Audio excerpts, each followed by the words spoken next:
Gumastos ako ng mahigit 120,000 pesos para sa mga item na to na kailangan natin sa pagka-camping at pagva-van life dito sa Pilipinas. Lahat ito ay DJI products. Pero ang tanong, ano-ano nga ba yung mga item na nandito? Bakit kailangan natin ang bawat isa na to? At sulit ba yung nagastos ko para dito? Pag-usapan natin yan sa videong ito. Country lanes and coastal plains, endless views that we're passing through, making our way to a distant place, just us two. Good morning everyone, this is Lem Official and welcome back to the van. And ngayong umaga ay kakauwi lang natin dito sa Nueva Ecija at nandito tayo sa favorite spot ko kasi napakaganda ng view dito kapag umaga. Ang sarap gumawa ng mga video na katulad ng gagawing video natin ngayon. Pero bago yon, kwento ko lang sa inyo, kakatapos lang natin mag North Luzon Loop at sobrang daming magagandang kwento at experience ang natutunan natin. Pwede nyo pala silang panoorin dito sa ating playlist dito sa YouTube.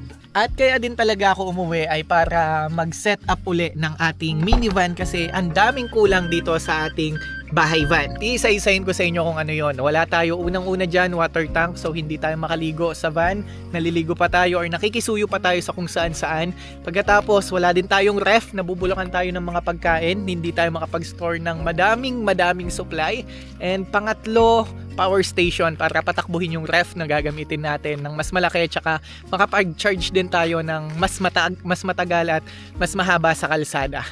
Ang unang plano ko sana ay ibenta na yung mga bisikleta ko sa bahay para may magamit tayong budget sa mga kailangan nating bilhin kasi estimated ko aabot sana ng mga 100 to 120,000 yung kailangan natin. Pero bago ko pa magawa yun, napakabuti ni Lord sa atin kasi may email tayong natanggap galing sa DJI at willing daw silang magpadala ng mga product nila para magamit natin dito sa ating van. At ito yung mga i-unbox natin sa episode natin na to. Unbox natin yung mga product ni DJI na sa tingin natin sobrang magiging useful sa daan. Tapos kung may magiging sobra sa mga pinadala nila na tingin ko hindi natin kailangan or hindi na natin magagamit at kakain lang ng space sa van, yun ay iba pag-giveaway natin. So stay tuned hanggang sa dulo para makita ninyo kung meron man, abangan nyo na lang. And as you can see, puno yung van natin ng mga power station at kung ano-anong mga bagay at isa-isahin ko sa inyo yan. At una nga po sa ating listahan ay ito. Kailangan ko, DJI Osmo Action 5 Pro.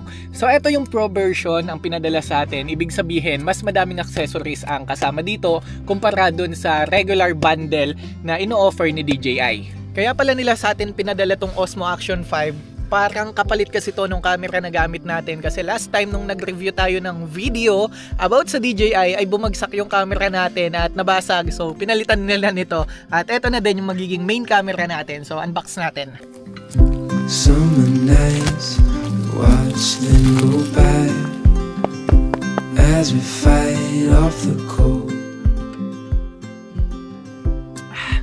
Hindi ito yung unang beses na magre-review tayo ng mga camera, pero ito yung pinakaunang beses na sobrang natuwa ako kasi ang ganda ng timing ni DJI. So unbox na natin to. Para sa akin, sobrang ganda ng design ng packaging dito ni DJI kasi sobrang simple lang. Parang napaka-modern ng disenyo niya. Tapos dito sa gilid may ilang mga image lang din ng adventure na pwede mong gawin gamit yung camera nila. And dito naman sa likod makikita natin dito ang mga features na available dito sa Osmo Action 5 Pro. Nandito na din yung inside the box na mga accessories na makukuha mo kapag binili mo itong Pro version ng DJI Osmo Action 5 Pro. Pag binuksan naman natin yung loob nito, may makikita ka ulit na dalawang klase ng kahon. Isang accessories, tapos isang Osmo Action 5 Pro. Syempre, dapat nandyan yung camera natin, tapos yung mga accessories na kasama. Buksan na natin to. Oh, wow! May selfie stick sa loob. Nice! Nakakatuwa, ang galing. Ayan oh. Ang galing naman nila. Isipin nyo sa liit nung ng box na to, may selfie stick pala dito sa loob niya. Nakakatuwa lang din. Ang galing. Uy, mahaba din yung selfie stick na to. Next natin itong mga accessories. Check lang natin ano yung mga laman. Una, meron tayo ditong cord. Meron ditong parang battery case. Alam niyo yung sa mga DJI drone, meron siyang ganon yung pag Fly More combo yung binili nyo, merong mga ganitong case, lagayan ng battery. At dito mo na din makikita yung 3 pirasong battery. So ito, pwede na siyang magsilbing charger mo. Dito mo i-charge. Tapos ayan, makikita nyo yung pag-ilaw niya dito. Ang galing nito, oh. Ganda! As in, sobra. Tsaka isa ding struggle ko sa paggamit ng ibang action camera kapag charge ko sila. May gamit akong charger na ganito pero hindi kasi siya nagiging case eh. Ito at least, nandito siya sa loob, pwede mo na siyang i-charge at protected pa yung battery mo. So good move.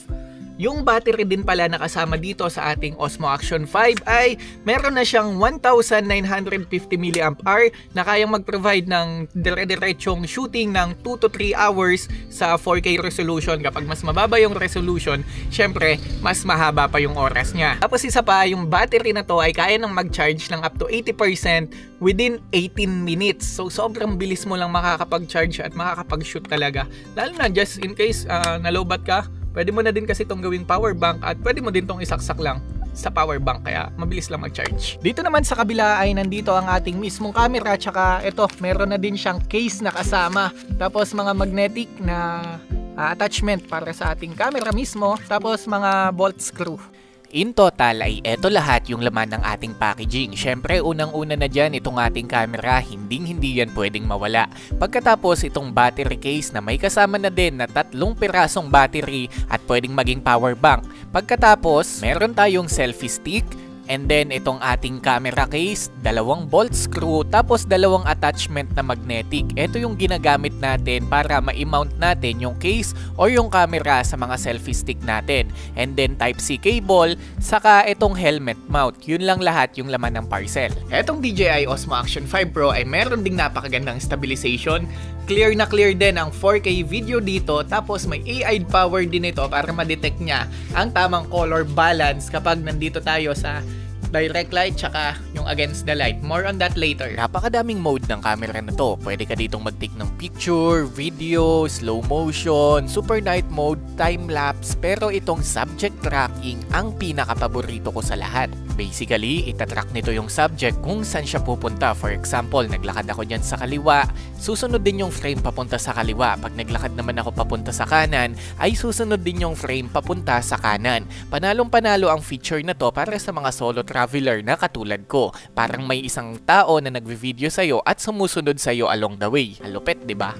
Summer nights, watch them go by as we fight off the cold.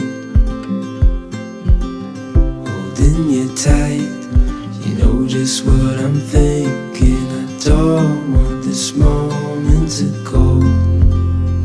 No, I don't want this moment to go. Meron akong bad news. Yung drone natin bumagsak. Sumabit siya nung umaatras ako doon sa gilid na yun. At parang may sumpa ako dito sa DJI. Last time na nag-film ako sa kanila, yung camera ko nabasag. Ngayon yung drone ko naman. So try nating hanapin. Sa gawing dulo ng video ko na nga lang ipapakita kung paano ko hinanap yung drone natin dahil nakakatuwa din yung mga moment na yon. Sa ngayon kasi, madami pa tayong mga product ni DJI ang i-unbox. Isang mahalagang parte sa action camera daw ay yung stabilization nito, kaya i-check natin. Ito yung naglalakad tayo ng normal at hawak-hawak ko lang siya sa kamay, walang hawak na kahit ano na tripod or selfie stick. Tapos try nating tumakbo. Exercise na din ang katawan. Yan. So kayo nang bahalang mag-check kung kumusta ang stabilization niya. Pero as of filming of this video, ako sa paggamit ko nito ay okay na siya sa akin. Panalong-panalo na, swak na para sa pag-van life natin. Pero hindi talaga yun yung special natin dito sa unboxing na to kasi may isa tayong i-unbox or multiple na i-unbox na talagang kailangan natin sa van life. Wait, ilalabas ko lang.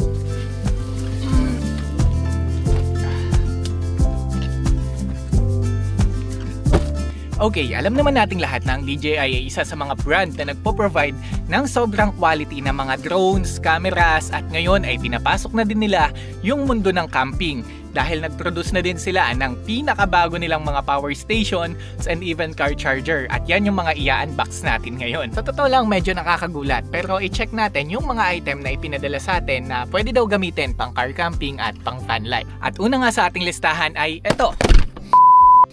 Tip 2.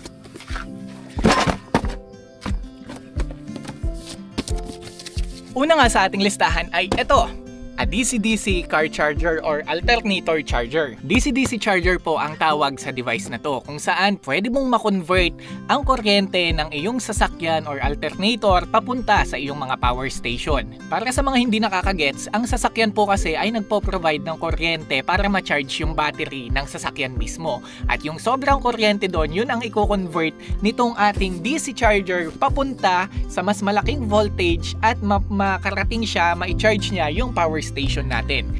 And inside this box ay makikita natin ang isang cable cord. Ito yung cord na ilalagay natin sa ating mga sasakyan. Iko-connect natin ito sa battery ng ating sasakyan, tapos yung kabilang end naman ay dito mismo sa ating DC charger. Meron na din itong built-in na fuse at breaker.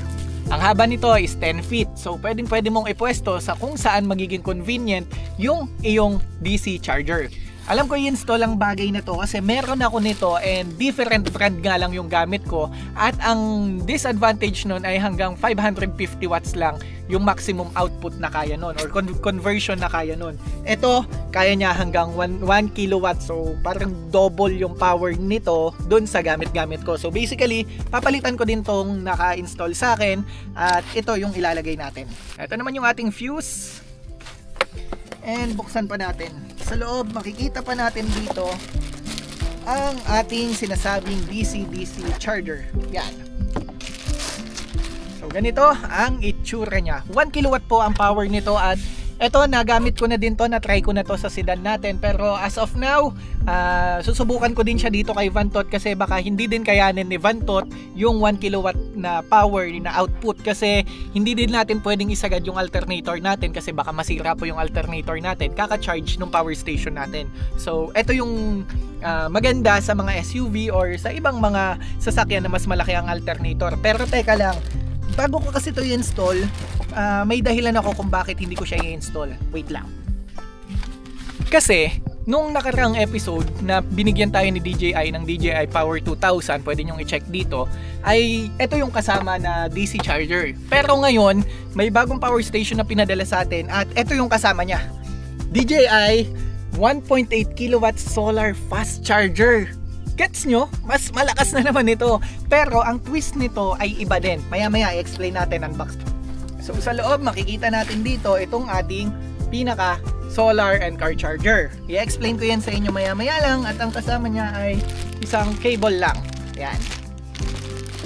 Itong solar and car charger kasi ay kaya niyang mag-output ng 1.8 kilowatts. So halos doble na siya nito nung pinapakita ko sa inyo kanina. Pero ang kaibahan, ito kasi pwede mong pagsabayin yung solar panels mo tsaka yung car charger mo. So basically, dito sa dulo na to, i-insert natin dito yung ating mga solar panels. Pagkatapos, dito naman sa alternator, makikita natin dito, ipapasok naman natin dito ang isang cable at kukonekta naman yan papunta sa alternator natin.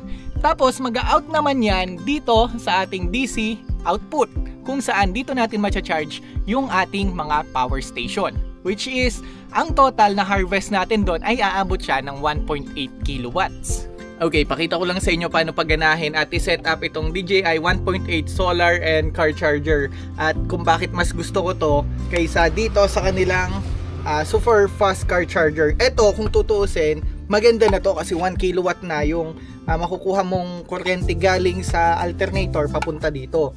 Ang kaso, para sa akin, mas maganda to. Kasi tignan nyo ang mangyayari dito, etong device na to ay sasaksak natin sa ating solar panels. Ang problema, wala pang solar panels, base sa research ko, wala pang solar panels na nilalabas DJI. Pero just in case na maglabas sila at padalhan nila tayo, ay willing naman tayong gawin ang review or unboxing niyan para makita nyo din. Pero sa ngayon, para mapagana natin ito, ang gagamitin nating solar panels ay ito. Ito ay foldable 200 watts solar panel. So kung may 200 watts na solar panel ka, ang pinakamataas na harvest mo dyan is around 180 watts. Ganun lang siya, hindi mo talaga ma-maximize yung 100%. Nasa 90 or 85% lang yung makukuha mong harvest. Lalo na ngayon yung araw medyo makulimlim. And also we're using the DJI Osmo Action 5 na din para makita nyo na din yung quality. Anyways, ito isasaksak natin, di ba? Nawala na yung araw. Isasaksak natin dito sa ating solar panels. Sobrang simple lang nito, never kayong magkakabaliktad sa negative at positive. Dahil hindi naman yan papasok kung baliktad. Ngayon connected na itong ating solar panel papunta dito sa ating solar charger. Kailangan na lang natin itong i-connect papunta dito sa ating power station. Kailangan natin yung cable na to. Ayan. Ang tawag sa cable na to ay SDC to SDC. Isasaksak lang natin ito dito sa ating SDC. Makikita naman natin dito yan. And then itong kabilang side ay isasaksak naman natin dito sa ating power station. So makikita nyo dyan naka-off siya. Let's see kung mag-wake up siya kapag sinaksak natin o nilagay natin. Yan. Ayan, nag-wake up siya. And makikita natin dito na magkakaroon tayo ng input. Hintayin lang natin ng konti kasi syempre galing pa siya dito at mahina pa yung araw. Tapos 200 watts lang siya. Yan. Ayan, may input na tayo 129 to 130 watts ang pinapasok ng ating solar panel. So to clear things up, kung sakaling magkakaroon tayo ng, kung sakaling gusto nyong i-maximize talaga yung harvest nito, kailangan malaki din yung solar panels na gagamitin nyo. And also, itong solar controller na to ay kaya niyang magbigay ng up to 800 watts of power. Pagkatapos, kaya siya nagiging 1.8 kilowatts kasi isasabay mo siya sa alternator mo. So, hindi mo na kailangan ng different device na ganito para mag-charge. Kailangan mo ng solar charger at ito. So, ito ang mangyayari kung sakali bakit mas gusto ko yung solar car charger kasi yun, 2-in-1 yun. Itong device na to, pwede nating i-connect dito sa cable na to na nakakonekta sa ating alternator. I-connect natin siya dito. Ngayon, magpo-provide naman ng power itong ating alternator na 1 kilowatt hour. At ang mangyayari, makaka-harvest tayo, ma-maximize natin yung harvest natin ng 1.8 kilowatt. At tingin ko kapag ganun kalaki yung input na maka-harvest mo ay siguro wala pang 2 hours full charge na ang isang DJI power station na katulad nito. Baka nga 90 minutes lang kung 1.8 kilowatt yung mapapasok mo. Ngayon, hindi ko mapakita sa inyo yon kasi tong cable na to at cable papunta dito sa alternator, yan, wala ako ng cable na yan. So DJI, baka naman para maximize natin ang harvest ng kuryente natin, baka lang magkaroon kayo ng sobrang stock dyan. Ayan, so yung cable dito, kailangan natin yan. Parang ganitong cable din yon. Tapos dudugtong siya dito sa kabilang end para mapag-connect natin yung dalawa. So yun, sobrang basic lang talaga siyang isi-set up. Hindi mo kailangan ng magaling na electrician or what, kasi kayang-kaya mo tong i-DIY. Ito talaga yung highlight ng video natin, ang DJI Power 1000 version 2. Katulad po ng sabi ko sa inyo kanina, si DJI unti-unti niya nang pinapasok ang market ng mga power station at meron silang unang-unang power station na DJI Power 1000 version 1, pero meron silang mga nakaligtaan doon sa power station na yon, katulad ng Bluetooth connectivity and yung mga update ng software ay medyo maproseso based sa panonood ko sa YouTube lang din. At ito, dito nila binago lahat. Kumbaga ito ay smaller version ng DJI Power 2000 na na-review na natin before. For comparison, ito po si DJI Power 2000 at ito naman si DJI Power 1000 version 2. Pakita ko lang muna sa inyo ito. Yung disenyo nitong DJI Power 1000 version 2 ay halos kamukhang-kamukha sa big brother niya na DJI Power 2000. Gawa sa plastic ang material niya dito sa labas. Meron dalawang tenga na hawakan kung saan para sa akin napaka-komportable nito. Pagkatapos sa harapan ay napakasimple ng design, very DJI. Yan yung isang classic na para sa akin sa DJI, yung disenyo nila na napakasimple pero napaka-class. Tapos kapag sinindi natin ito, maririnig natin ang tunog na to. Ayan, yung tunog na yan ay kasing tunog lang din ng mga DJI drone natin, which is parang nagre-remind siya ng quality talaga ang product na nakuha mo. Dito sa gilid ay meron tayong AC output. 4 na saksakan yan na pwedeng gamitin pang charge ng cellphone, pang charge ng ref, pang charge ng drone, or pwede din natin gamitin sa iba pang mga appliances katulad ng electric fan as long as hindi siya lalagpas dito sa wattage na to. 2,600 watts ang maximum output wattage nito. Sobrang laki nun para sa isang napakaliit na power station na katulad nito. Okay, ngayon subukan natin itong DJI Power 1000 version 2 sa ating mga power tools dito sa bahay. Try lang natin. Unahin na natin ang pinakamalaki sa lahat. Eto, circular saw.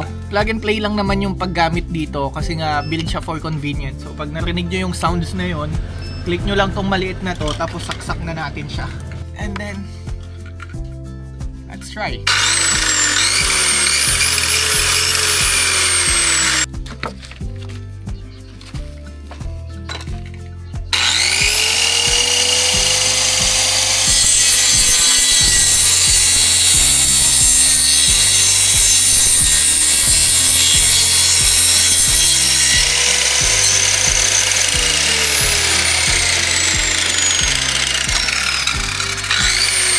Yan, nakita nyo naman na kayang-kayang pumutol or paganahin ng ating power station itong ating circular saw. At kung i-check natin, ang wattage niya ay aabot siya ng 600 watts. 600 watts po ang kinukonsumo na ito. So isipin nyo na lang try natin itong ating heat gun. Ito for sure mas mataas ang wattage na kailangan yan dahil basta mga biglaang init. Ayan, 1,600 yung output natin at kayang-kaya niya. So try nating pagsabayin. 2,000 watts. 2,000 watts.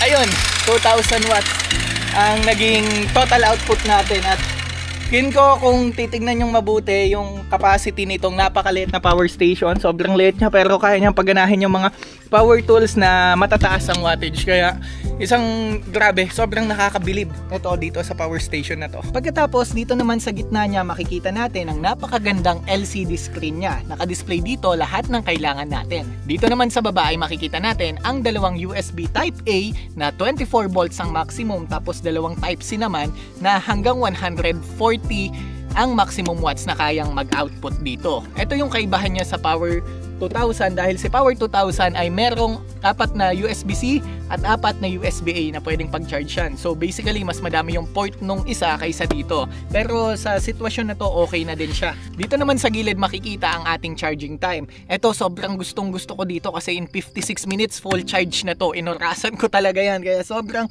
quality kapag itong DJI Power 2000 version 2 yung kinuha mo. Mabilis kang makaka-charge. Tapos meron din ditong pindutan kung saan pwede kang mag-supercharge or normal charging lang din. Yan, bali gagamitin natin itong DJI Power 2000 para i-charge itong Power 1000. At kapag in-insert natin to dito, makikita natin ang ating input ay lalabas yan dito. Ay wait lang, di pa pala ito nakasindi. Yan. Di ba magkamukha yung itsura nila, mas malaki lang yun ng konti. Anyways, ito na yung input natin. Papasok na yan anytime soon. Ayan na. 600 watts kapag regular charging. Kapag naman naka-boost yung charging natin, which is mas mabilis, ang kailangan lang natin gawin, lipat to. Tapos yan, mas bibilis na siya, mas malakas na yung input na maha-harvest mo. Around 1,200 to 1,350, 1,400. Yan, 1,400, 1,430. Grabe, ang lakas ng watts niya. Ang bilis nito mag-charge. Tingnan nyo. 35%, 30 minutes lang yung kailangan mo, full charge na siya kapag ganyan yung power na ipapasok mo dyan. Ngayon, isipin nyo na lang yung solar setup natin kanina. Kung sakaling meron kang solar setup na 800 watts na to, tapos meron kang 1,000 watts galing dito, or sabihin na lang natin 1,600 na lang yung mamamax mong output kasi hindi mo naman isasagad yung sa alternator, tsaka ito hindi mo din naman siya masasagad. So kung may 1.6 ka, ilang minutes lang full charge na yung power station na yun, di ba? Siguro mga 45 minutes full charge mo na yung power station na yun. At kapag yung mas malaki naman, katulad nitong DJI Power 2000, eh siguro baka abutin ka lang ng mga 1.5 hour. Kasi ito, marketed to, kapag i-charge mo siya sa AC, around, ilang minutes na nga to? 90 minutes, full charge na siya. Yun. Isa pang pwede mong gawin dito ay connect sa kanyang app para mas magawa mo yung ibang settings or ma-monitor mo siya remotely. Connect natin siya dito. Basag nga pala to. Okay. So eto na tayo. Nandito na tayo sa ating app at makikita natin dito yung input at output niya. For example, ngayon, ng output niya ay 00. Kapag sinindi natin to, yan, makikita nyo gaano kataas yung output niya dyan. At sobrang dali niya na lang i-connect sa app ngayon, hindi katulad ng ibang version nito. Tapos, ang kagandahan pa, from the input-output, machi-check mo dito, pati mga settings at pati yung update ng firmware natin ay nandito na lang din sa app. Kaya sobrang mabilis na lang siyang gawin. Wala akong masyadong masabi sa disenyo ng power station na to kasi magaan, convenient, tapos powerful. Pero may isang bagay lang akong napansin habang ginagamit ko itong parehas na power station na to. Dito sa kanyang AC port, medyo mahirap magsaksak kapag sabay-sabay yung mga appliances na isasaksak mo. Kailangan marunong kang mag-play ng Tetris. Kasi hindi pwedeng pare-parehas dahil dikit-dikit sila na apat. Ganun din dito sa Power 2000, which is ano lang naman yon, basic lang naman yon na pwede mo pa din namang magawa ng paraan. Pero maganda siguro kung may space pa din sila ng konti para mas madali talagang magsaksak ng kung ano-anong mga cord dito. But anyways, that's a basic inconvenient para sa akin. Best feature nitong power station na to para sa akin ay sobrang bilis niya mag-charge. 37 minutes lang ay from 0 to 80% na siya. Sobrang bilis, 'di ba? Kasi may makikita din tayo ditong pindutan kung saan pwede natin siyang super fast charge tapos pwede ding hindi. Pero in 37 minutes from 0 to 80% ka na agad. Ganun siya kabilis. May isang bagay pa pala akong napansin na wala sa mga DJI power station. Ito yung 12 volts na socket na pwede nating paglagyan ng cigarette charger katulad niyan. Pwede ka makabili ng cable sa kanila pero hindi siya naka-build-in sa mga power station. So kailangan pa nating mag-spend ng extra dollar or kung magkano man yung mga cables na yun para magamit natin siya as a 12 volts. Yun, sana sa susunod na design isama na yung 12 volts para diba, mas convenient kasi build naman talaga tong mga power station na to for convenient. Pero again, mga basic lang naman yan sa design na nakikita natin. Mabilis ang final thoughts lang sa paggamit ko sa power station na to for the last week kasi nga nagbibuild tayo uli ng van, nagre-renovate tayo at alam nyo naman yan, sobrang convenient ng meron kang power station na ganito at sinubukan ko na din ditong patakbuhin yung ref kung gaano katagal at sa tingin ko isa to sa mga power station na talagang magpapasurvive sa atin sa daan. Tapos kung titignan nyo din yung market, sa price range niya ay parang eto na yung pinaka the best na power station, best option sa price range niya kumpara sa ibang competitor niya. So yun, pwede kayo mag-research ng mas malalim para dito pero as of now gusto ko lang magpasalamat sa DJI kasi sobrang gaganda po ng mga item na pinadala nyo sa akin at sobrang sarap sa feeling na nagsimula akong walang power station sa van at ngayon meron na akong 2 power station na malalaki na galing po sa inyo. Maraming salamat. So yun, ko-convert ko na yung van at balikan lang natin yung video kung saan hinanap natin yung drone natin. Okay, siguro sa dulo na ng video ko to ilalagay. Ang aga-aga kailangan nating maghanap ng bumagsak na drone. Doon sa gawing dulo natin siya hahanapin at maliban sa pagbagsak ng drone, dahil nataranta ako kanina, gigising ko lang kasi halos. Tingnan nyo, hindi lang drone yung bumagsak, pati itong cellphone natin na LCD siya ngayon lang din. Ewan ko ba sa DJI, parang may sumpa po yata ako sa inyo. Hindi, joke lang po. At the end of the day, it's my fault. Kaya yun. Pero yung drone kasi talaga sobrang luma niya na. DJI Mini version 1, kauna-unahang drone ng DJI na Mini. Parang nabili ko siya ng around 25,000 or 22,000 yata, 27 yung combo. At yun yung pinakaunang DJI Mini, Mavic Mini. At hanggang ngayon yun pa din yung ginagamit ko. Di pa ako nakakapag-upgrade eh. Pero hanapin natin siya. But basically, yung pang drone natin na phone, basag. Yan. Pero hanapin natin dyan sa taas. Makikita pa natin yan. Nakikita ko pa naman dito. Yan, natatouch pa naman yung LCD natin. Yan. Tara, samahan nyo ako. Bali, dito ko kanina pinuposisyon yung drone ko sa open space na to para makuhanan ko sana yung buong dam galing dito sa binabagsakan. Ang kaso parang may sinabitan eh, parang ito eh. And nakikita pa naman siya dito, basag nga lang yung LCD. Check natin yung location. Hoy, kumana ka na. Kumana ka na, mapindot ka na. Tingin ko dito lang siya gawi eh. At nandito na, ito. Nakikita nyo ba? Kita naman sa GPS, no? Malabo lang, pero parang dito. So, di ko marinig yung flash kasi may tubig. Ayun. Parang ayun. Ayun.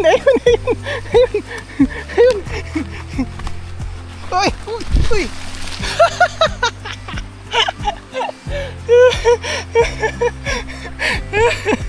Ang dami kong pinagdaanan. Ano ba yan? Ayan siya. Let's see. Buo pa. Baka mabiknini yan. Hindi ko marinig kasi maingay yung alon dito. Ayan, nakita ko siya. Nagbibif. Pero yung katawan ko, pura putek.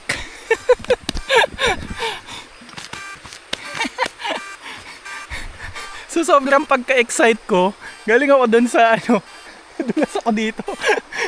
Diretso ako dito sa baba. Pero nakita natin yung ground natin. Try nating paliparin. Excited eh.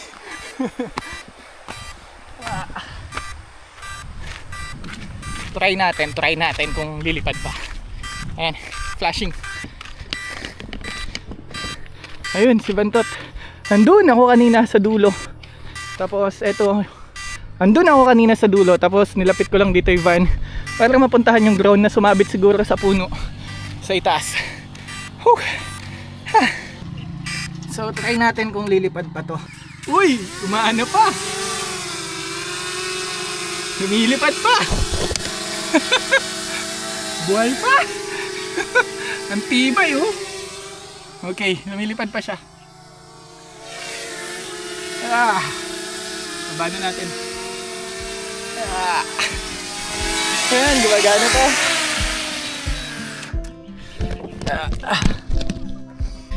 Alam niyo, minsan talaga may mga bagay na hindi nangyayari na ayon sa plano mo eh. Pero minsan nasa pagtanggap mo na lang din kung paano mo siya i-approach eh.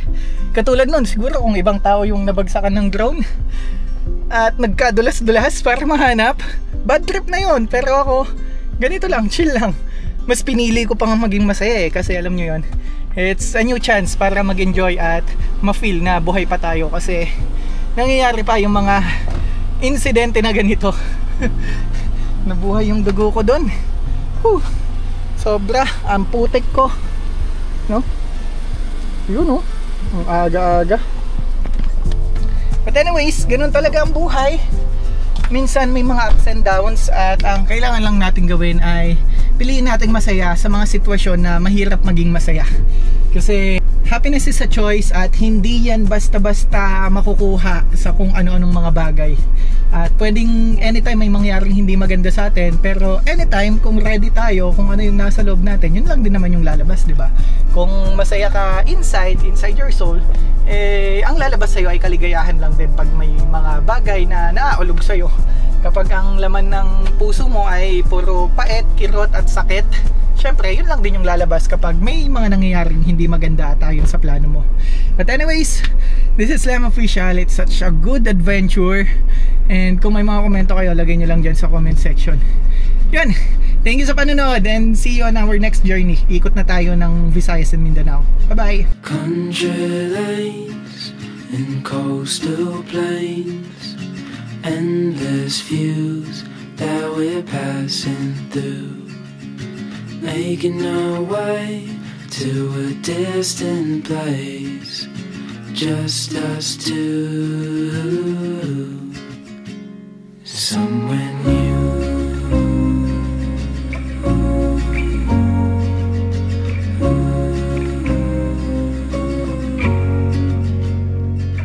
We watch the sky fade into the night.